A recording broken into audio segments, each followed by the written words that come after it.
Saudara, harus kita akui bahwa salah satu berhala yang paling besar bercokol di hati kita tidak lain tidak bukan adalah harta kekayaan.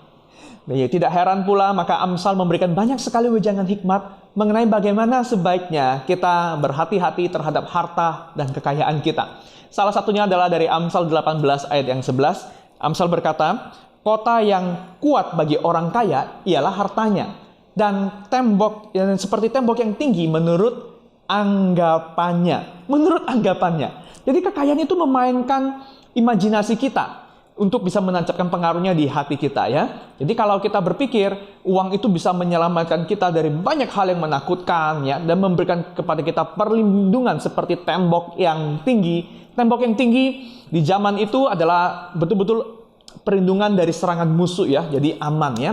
Kalau hari ini kita bicara soal tembok tinggi, semakin kita menyimpan barang berharga, semakin kita lapisi dengan perlindungan, ya. Tembok rumahnya tebal, pagarnya juga tajam-tajam begitu, ya. Saudara, di satu sisi benar bahwa uang itu memang memberikan kepada kita banyak kuasa dan kemudahan. Uang memberikan kepada kita akses pendidikan yang lebih tinggi. Tapi salah kalau kita berpikir pendidikan tinggi adalah jaminan masa depan.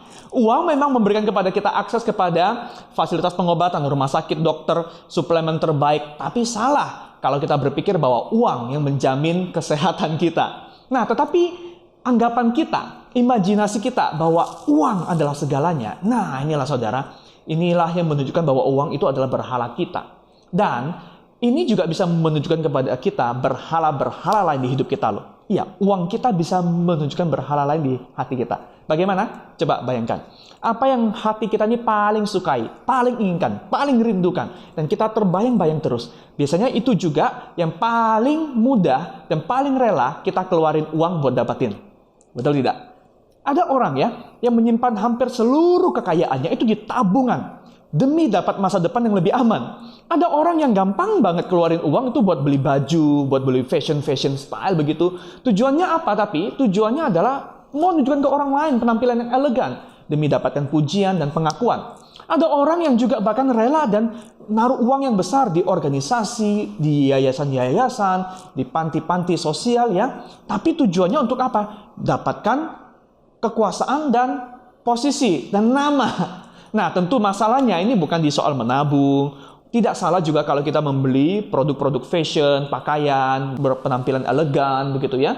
Dan soal kita aktif di organisasi dan donasi, tidak ada masalah dengan itu. Tapi poinnya justru, ya, dengan kita sering mengeluarkan uang begitu mudah, keluarkan harta kita di sana, itu menunjukkan sebenarnya apa sih yang hati kita ini paling utamakan dan hati kita paling haus. Yesus kan pernah bilang, ya, sebab di mana hartamu berada, di situ juga hatimu berada. Nah, bagaimana membebaskan hati kita dari tawanan harta? Kita bisa mulai dari satu tempat yang paling strategis yang disebut sebagai kemurahan hati.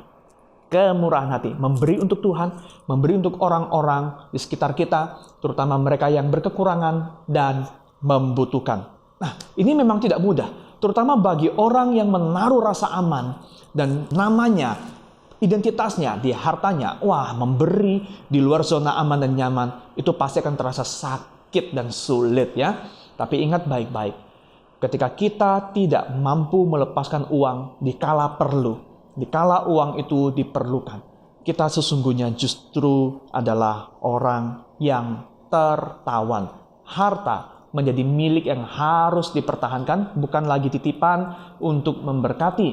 Harta bukan lagi menghadirkan rasa aman, tapi justru memberi rasa takut kehilangan. Sungguh, bagaimana cara kita menggunakan harta kita menunjukkan rasa percaya dan sukacita kita yang sesungguhnya. Pernahkah saudara menemukan kebenaran ungkapan Yesus? Sebab di mana hartamu berada, di situ juga hatimu berada. Di hidup saudara atau hidup orang-orang di sekitar saudara.